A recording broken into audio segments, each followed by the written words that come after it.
माशाल्लाह ये सिंध की प्योर बर्बरी बकरी है। ये तकरीबन 4.5 माह की गब्बन है।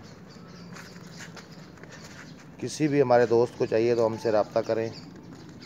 ये बकरी 2 दिन हमारे पास होगी। किसी भी प्यारे भाई को अगर चाहिए तो हमसे रब्ता करें। माशाल्लाह ये प्योर गब्बन है। पार्टी इसका 20,000 रुपया मांग रही है। प्योर गब्बन बकरी है। तकरीबन 4.5 माह की गब्बन है। प्योर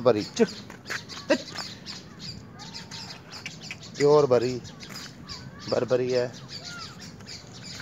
माशाल्लाह दांतों में ये 4 दांत है अभी। माशाल्लाह